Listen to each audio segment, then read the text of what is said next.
Hey guys, thank you so very much for tuning in today. This video is going to be kind of the video that kind of gets everyone caught up. If you are new to the Power Ranger comic books, or you're a returning fan, you've watched the show maybe a few years ago and you've been hearing about, these Boom Studio Power Ranger comic books, but you're not really sure exactly where to start and you kind of want to know what happened from the beginning to the present moment where we are in the comics. This is that video that's going to get everybody caught up. Now, if you're a fan like me, I've obviously, first of all, if you guys follow my YouTube channel, you follow my social media platforms, you guys know, I'm a Power Ranger cosplayer. I am obsessed and love Power Rangers ridiculously, and I recap the Power Ranger comic books on my YouTube channel.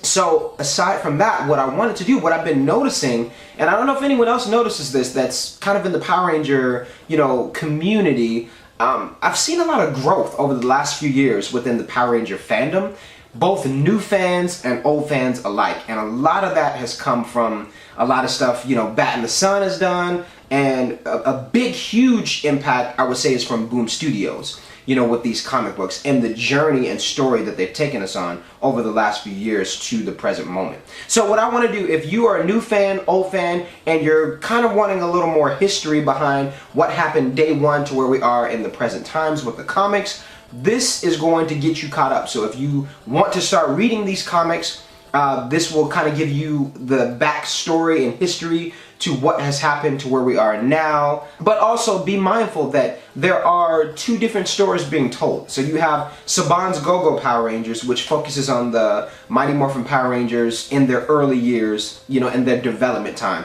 Literally, if you remember the first, season of Power Rangers, the Mighty Morphin, Day of the Dumpster was the first episode. Literally, Saban's GOGO Power Rangers focuses on the story right after that episode, kind of showing you, okay, this is how they became the heroes we know of today. But then you also have Mighty Morphin Power Rangers, that run, which is by Kyle Higgins. That story primarily focuses on the Rangers after Tommy had joined the team. So you have those two different stories that are being told, but they do both go together, they coincide. And what I want to do in this video is kind of explain how they go together and how they've matched up and what the Shadow Grid is and what that means going forward with the Power Ranger comics. So once again, new fans, old fans alike, prepare yourself. Let's dig into the history and, from day one to present times of the Power Ranger comics. Also, guys, if you are new to my YouTube channel and my page, be sure to give this page a like, subscribe, and share. Thank you guys so very much for tuning in. Now, without further ado, let's go ahead and get into this video. Power Rangers began in 2016 once Boom Studios acquired the license after Hamilton Comics, Image Comics, Marvel Comics, and Paper Cuts. This series is a modern-day retelling of the characters we know and love from Mighty Morphin Power Rangers and quickly evolved into its own universe and mythology while still remaining grounded to its true nature. The start of this comic series is set in the time frame where Tommy Oliver the Green Ranger had already joined the team. The main focus is Rita's attempted conquest of Earth, but then shifts to a battle with an evil ranger from the world of the Coinless. It's here that the story and timeline of Power Rangers as we knew it before changed forever. Lord Drakon. He is Tommy Oliver from a different universe. The twist here with this character is that in his universe, after the Rangers had defeated the Green Ranger and broke Rita's curse on him and extended an invitation for Tommy to join the team, for whatever reason, this Tommy Oliver did not join the Power Rangers and remained loyal to Rita Repulsa, resulting in major chaos and the fall of the Rangers. Now, as we dig deeper into the backstory of characters and the journey these comics have taken us on, I'm going to be reading a small portion of an article from the Nerdist. If you would like to read through the complete article, here's that link and I'll provide it in the description as well. Drakon conquered his world and decimated the ranks of the Power Rangers, leaving them nearly defenseless against him. Over time, Drakon used the Morphin Grid to empower his army and transform the Rangers' armor into symbols of fear. Drakon's armor is a mixture of the Green and White Ranger costumes because he interrupted the creation of his world's White Ranger when he killed Jason Scott, the Red Ranger. Years later, Drakon made contact with Rita of the Prime Universe, and he took on the persona of the Black Dragon, an advanced Zord which he remotely controlled from his world. Even Rita had no idea the Black Dragon was a Zord until the Rangers uncovered the truth. Upon his arrival, the Black Dragon stripped the Rangers of their powers and nearly destroyed their command center. Using Tommy's powers to temporarily access their own, the Rangers turned the tide against the Black Dragon, but in the process, Tommy and Billy were trapped on Drakon's world. Tommy and Billy were eventually able to turn the tables on Drakon and seemingly stripped him of his powers as well. In the aftermath of the battle, Drakon was captured by forces loyal to Grace Sterling, the Red Ranger from a Power Rangers team in the 60s. When the Rangers aligned with Grace against a larger threat, Billy discovered Drakon hidden away as her captive. Fearful Drakon would escape, Saba, the White Ranger's sentient sword, attempted to kill Drakon in his cell. Unfortunately, Drakon broke free, killed Saba, and escaped through a portal. Again, for that full article from the Nerdist, I'll leave a link in the description. Going forward, things get more complex and engaging as the reader. You soon realize that this character, Lord Drakon, has an agenda, but we aren't totally sure at this point what exactly it is. Drakon has made contact with Ninjor, deceptively winning him over to gain knowledge about the Morphin Grid, which soon leads to Drakon taking Ninjor captive. We then experience what almost seems to be a remix of the Green Candle episodes, where the Green Ranger lost his powers in this series. However, in this case, Tommy Oliver is killed by Lord Drakon, and the creative team and writers all made it very clear after this event that Tommy was indeed dead, and there was nothing we could do about it. Which brings me to a statement writer Kyle Higgins spoke early on regarding the Power Ranger comic series. He wanted to tell a story not as a reboot or retelling the same old stories, rather in this Power Ranger comic universe, the story is being told based on how it made Higgins feel, which is an interesting concept and direction which ultimately has given new life and freshness to the series. Both old and new fans alike would agree that the comics are almost more noteworthy than the current running TV adaptations. Going on, we enter what some might call the invasion. Lord Drakon has found a way to manipulate the Morphin Grid and steal Rangers' powers, creating a massive flock of Sentry Ranger soldiers. Now, if you read the free Comic Book Day issue, the annual, and the 25th special, these all contribute to the much larger picture and event that shook the summer of 2018 for comic book readers. I recapped all of these graphic novels. I'll be sure to leave a link in the description for those of you who want to see a more in-depth explanation of those books. The Shattered Grid. This is the title of the epic Power Ranger War. Lord Drakon continued to conquer Rangers and their powers and invaded multiple dimensions to gain more power.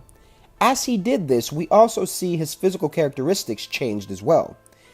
His costume got upgraded each time he would steal and incorporate different Rangers' powers into his own. However, even though everything Lord Drakon is doing at this point is terrible, it gave us, the fans and the readers, a chance to see team-ups we would have never dreamed of before, or that a TV budget would allow. Several Rangers from different seasons teaming up for the common good, coming together to protect the world and the universe while fighting against Lord Drakon.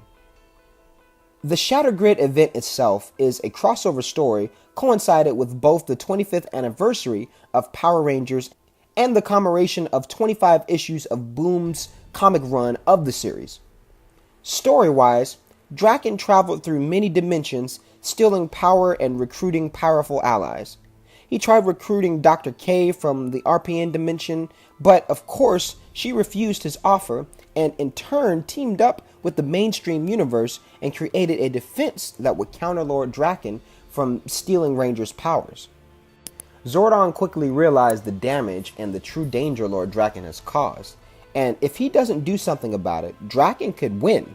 So Zordon reaches out to the emissaries, a trio of enigmatic entities that represent the Morphin Masters.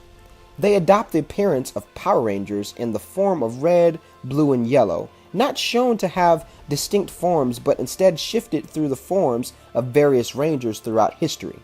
Zordon hopes that these beings would step in and help stop Drakon from fracturing the Morphin Grid and shattering time and reality as we know it.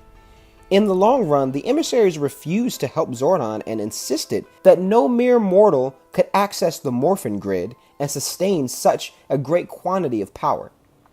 Now, make a mental note of the emissaries. We'll touch back on this. Back in Drakon's world, the Coinless managed to free Ninjor, but at the cost of Zack's life. Ninjor also reveals to everyone that Drakon is conquering Rangers so he can access the Morphin Grid. With the help of Grace Sterling, all surviving Rangers use her space colony, Promethea, to travel to Drakon's world and confront his army, while Zordon enlists the help of Rita Repulsa to surpass Drakon's power. The plan almost succeeded until Finster 5 electrifies them, saving his master.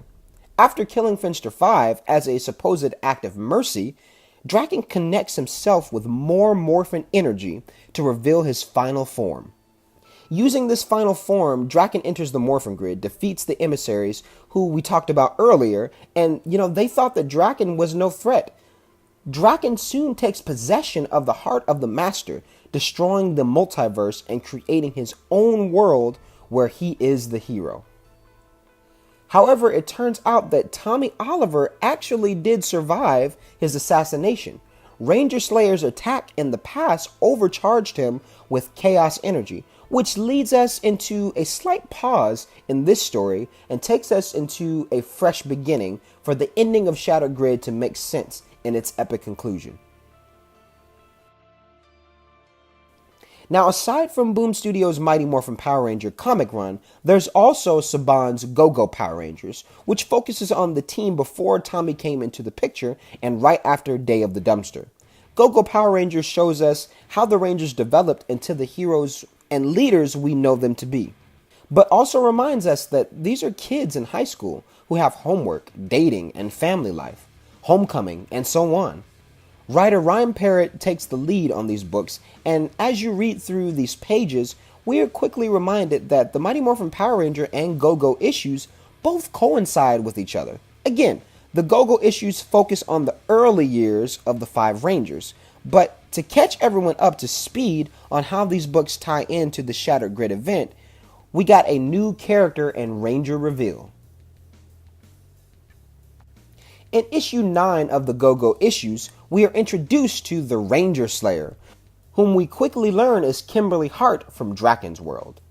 Now an evil Ranger assassin, she has traveled to the past/dimension and remote controls the Grave Zord to keep the Rangers distracted and busy as she infiltrates the command center, looking for the sub-spectrum long-range communication array. Causing havoc and nearly destroying Zordon and Alpha 5, the Ranger Slayer is relentless. Luckily, her younger alternate self, the Pink Ranger, shows up to challenge her and defend her friends. In this epic battle, the 2 Pink Rangers, it's clear that the Ranger Slayer is significantly more powerful than the Pink Ranger. However, Kimberly uses her wit to defeat her, and we soon learn that Ranger Slayer was under a spell and being controlled by Lord Drakon.